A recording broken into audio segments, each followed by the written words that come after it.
It is sort of a popular in media to show the good influence women can have of men, and it's certainly the case in Little Woman, but it can also go the other way around. In New York, Jo struggled with her sensationalist stories. They caused her some psychological distress, but those are the only stories that the editor wanted.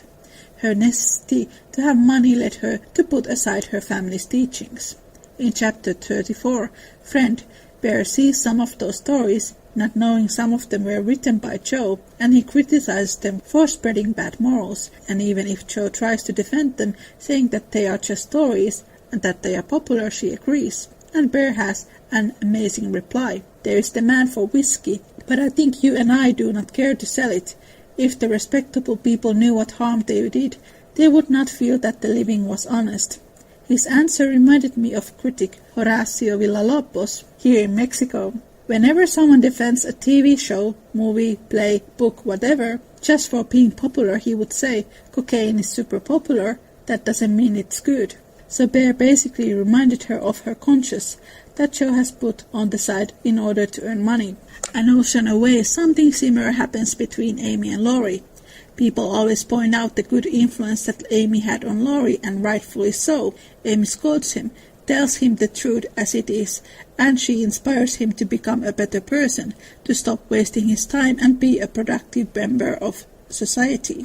However, that influence goes both ways. When Amy and Laurie met in Nice, she had already decided to marry Fred Vaughan, despite the fact that she didn't really love him. She's determined to give herself and her family a better life, and Fred's money can do that.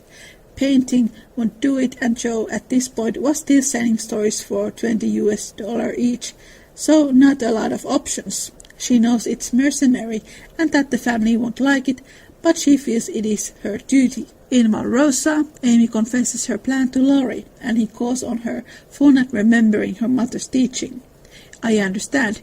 Queens of society can't get on without money, so you mean to make good match, and start in that way. Quite right and proper, as the word goes, but it sounds odd from the lips of one of your mother's girls. Amy defends her resolution, but Laurie's words clearly had an impact on her, as much as her words had an impact on him. While they are apart, Fred returns and Amy is unable to accept his proposal. She knew better now. In a way, just like Fritz to Jo, Laurie made Amy remember her conscience and her values. Nobody else tried to stop Amy from accepting a proposal and get into loveless marriage. Everyone around her just saw it as a good match, not caring if there was love in there or not. I would even say that without that wake-up call from Laurie, Amy could have gone through the marriage and paid the consequences. She is an American, with very non-traditional ideas about women entering into an English family. I think she would have been quite lonely. In a way, Amy Fred parallels with Jo and Laurie in the sense that both sisters have these incredible opportunities to marry very wealthy men. However, both were doomed to be loveless marriages, and neither Amy or Jo wanted that. They would have lived in a golden cage. So yeah, Amy did lots of good on Laurie, but he also helped her, and Fritz did the same for Jo. To listen to the full episode Amy and Laurie Romance versus filmmakers Jo and Laurie Obsession, the link is in the end screen and in the description.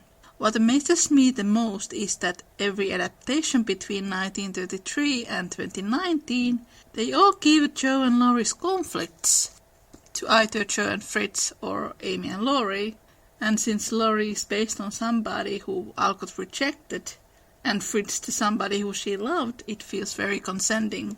Thank you for listening. Take care and make good choices. Bye.